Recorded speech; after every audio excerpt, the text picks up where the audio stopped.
So the most significant thing that we want to say to you, and we so want you to relax and know it, is that there are two ways for you to know what this relationship between who you're being right now, this red hot minute, with what you're thinking and feeling, what your point of attraction is, what your current grid is that you've got going on, and the you that's in your vortex. Two ways for you to understand that relationship. First, how you feel right now. Sometimes it's a little confusing. Esther's been listening to us for a long time. She sat on that bus in a state of confusion. She was feeling something. She didn't understand what she was feeling, and she was feeling a little bit guilty about feeling something that she didn't want to feel. And we say, are you guilty when your gas tank says empty? So guilty about that, I've put a happy face sticker over it. I don't want to read my indicators. Because what if my indicator is indicating something unwanted? Then doesn't that mean I'm inappropriate in some way? No, it means your indicator is working. It means there's something that you want that you're not a vibrational match to. So the first way is you feel it. The second way, we love you very much. It's going to manifest and it's going to be obvious. Don't you sort of like that? Don't you like it when something that you felt manifests and you recognize, oh, that's what that was about. And then you are in the perfect position. To smooth out your vibration, what we call prepave for your future experience. So we would like to make a startling, maybe to some of you, certainly blunt statement.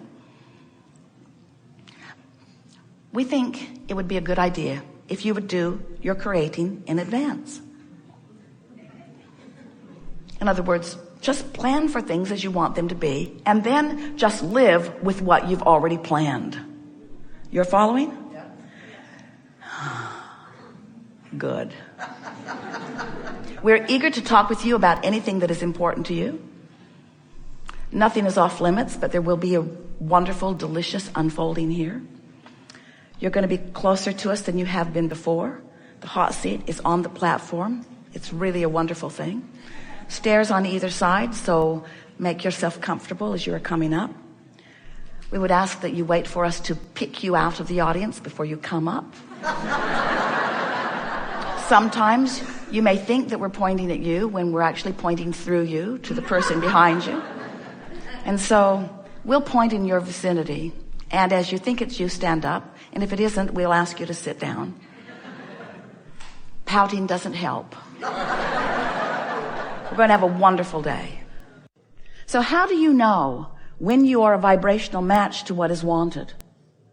You feel great. You have clear mind. You feel enthusiasm. How do you know when you're opposing it? You don't feel so good. When you feel anger, you're not a match. When you feel defensive, you're not a match. When you feel bored, you're not a match. When you feel exhilaration, really a good match.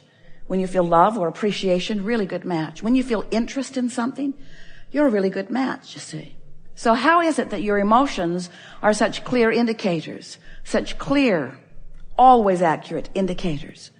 Because your emotions, like all of your senses, indicate the vibrational relationship between who you really are and what you've been asking for, and what your habit of thought, well, that's not really fair, what your in this moment thought, which may not be your habit. You might have just stumbled on it just now. You might be testing out that habit of thought. You might have heard it, someone might have said it, you might be repeating it, but for the most part, you're not coming up with new resistant thoughts. You've been carrying them around for a while. And the reason that you don't give them up easily is because you've been carrying them around for a while. So they've been your point of attraction for a while. So law of attraction's been giving you evidence of them for a while. So you have proven the validity of them to yourself. So you believe that it is real and you believe that it is true. So you keep repeating it. Because after all, you want to be truthful. Not. You don't want to be truthful about things not wanted. Esther argued with us in the beginning about that quite a bit. But Abraham, it's true. It's true. I'm only speaking the facts. I'm only speaking what is true. And we say there are a lot of true things that resonate with what you want. Focus on those true things. Because anything you focus upon, and this is the big words of the day, Anything you focus upon, you will make your truth. Law of attraction will help you. Anything that you focus upon becomes your truth. So you just got to ask yourself, is this a truth I want to manifest? Is this a truth that I want to activate in my vibration? And the reason that we start there is because we want you to understand what the truth of your being really is. You were source energy before you came into this physical body, and the larger part of you still is that source energy being. And when you focus upon something that makes you feel fearful or angry or hateful, then you've activated within yourself something that is not active within the source within you. And that's why it feels so off. The feeling of hatred, or the feeling of meanness, or the feeling of defensiveness, or the feeling of fear, any of those negative emotions simply means, it's important, but it's simple. It simply means that what you're thinking about and how you're thinking about it is a differing opinion of how source within you is thinking about the same thing.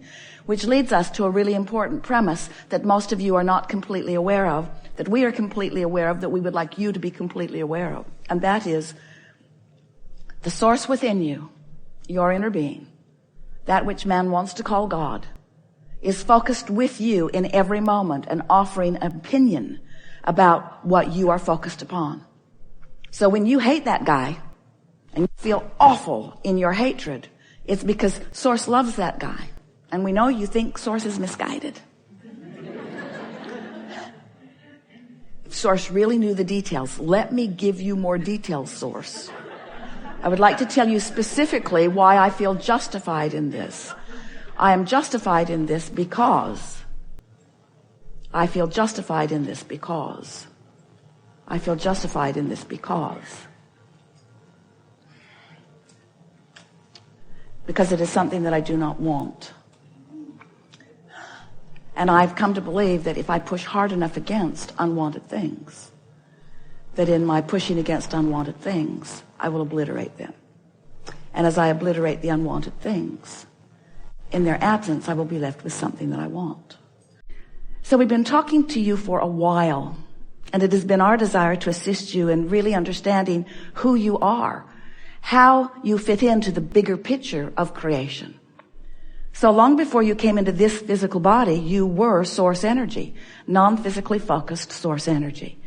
And even when your consciousness came into this body and you donned this personality and they gave you that name and they appreciated the beingness of that which you are, still the non-physical part of you remains non-physically focused, pure positive energy.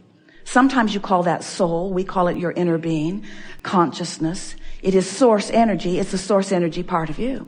So here you are in your body, out here on this leading edge time-space reality, mixing it up with each other, observing, contemplating, focusing, giving your attention to this and that. And as you do, you're sifting through variety, and in doing so, you're doing exactly what you knew you would do. You are coming to personal preferences because you have a personal perspective that matters.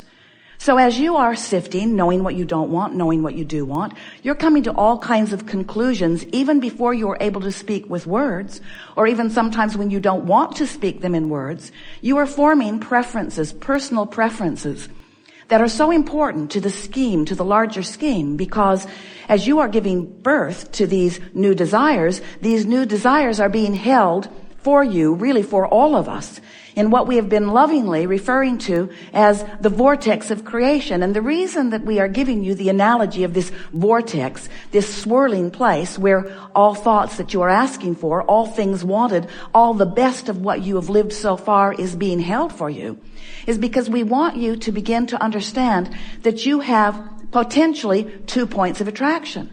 There's the point of attraction of who you really are and all that you've become. And there's a point of attraction of who you are right now, this red hot minute, as you're focused upon whatever you're focused upon, past, present, or future. So you have the opportunity to have 2 opposing vibrational points of attraction, or 2 aligned, which would really be 1. So we are giving you the analogy of the vortex. We say, you know what you don't want, and when you know what you don't want, a rocket of desire emanates from you and is held in this vortex. It's this vibrational version of that which you have become. which is altogether not very satisfying to you because you're not really interested, most of you, in the vortex version, the not yet manifested version. We want you to be more excited about it because it's where we stand and we're happy about it. We want you to be more happy about this vortex version because everything that is manifesting in terms of your expansion or the evolution of all species is held in this vibrational place first. So we say held there, meaning focused upon by those like us who are aware of all that you have become, who are aware of the leading edge expanded version of you. Every negative emotion that you feel, no matter what you think the reason for it was or is because your attention to this subject is varying to some degree from the attention that the source within you is holding upon the same subject. So we'll talk more about that. If you've been listening to us for a while, and many of you have, you've heard us talking about the vortex. You know that the vortex is this vibrational creation. It's a vibrational creation that has not yet manifested, but most important, that you can feel if you focus in the direction of it.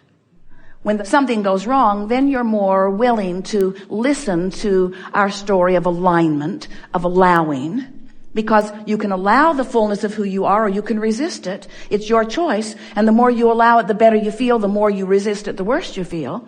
But you have the option of focusing. We acknowledge that it takes some practice, and that's what we do in these forums. We talk about it in ways that make it easier for you to then begin to apply it. But really what it comes right down to, it's all up to you, isn't it? It's all up to your willingness to focus, but more important, we think, more important, it is up to your desire to feel good. That's really what is at the basis of your guidance system. If you care about how you feel, then you're going to choose better and better feeling thoughts. And when you choose better and better feeling thoughts, you'll choose more often to be in the vortex. You'll choose more often to be in alignment with all that you are.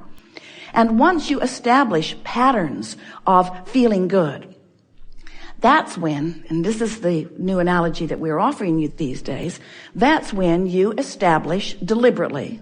Sometimes you do it indeliberately, but everything is better when you do it on purpose.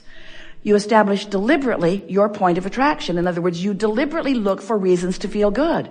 You awaken in the morning and maybe meditate for a few moments. That's a powerful way of coming into alignment with who you are. Because when you stop thought, you stop resistant thought. And when you stop resistant thought, your vibration raises. And when your vibration raises, you come into alignment with who you are. When you make lists of positive aspects, you come into alignment with who you are. When you focus upon things that you appreciate, you come into alignment with who you are. But sometimes something that's happening in your experience has your attention. And it's right that it does sometimes. So sometimes something has your attention that keeps you from being in alignment with who you really are. And so what we want to help you to understand is that no matter what you are giving your attention to, in giving your attention to it, you are establishing what we are calling a basis or a foundation or a point of attraction. We have enjoyed this interaction a lot. We told Esther as the day was beginning that it would be her favorite day ever. And when she listens back to this, she's going to discover why. Our favorite thing in a day like this is your willingness to come and play with us. Sitting here in the room, many of you are watching live around the world, but you are participating here with not only us, but with your own inner being. And it is satisfying to us that we are able to offer some general words about the laws of the universe as we know them to be. And that by your willingness to be here, your willingness to play with us, your willingness to focus, that we are able together collectively to let go of those corks of resistance and your vibration raises. And what that means, especially in a day like this, is that when we move into some new places where we are not commonly treading, when we are finding some new ways of looking at things that you are not accustomed to looking at from your point of view, that because you have been willing to listen and because your vibration has raised, you're in a new place of clarity where it is meaningful to you. And the reason that we like that so much is because that means you've spent some time. We've been together for about 3 hours.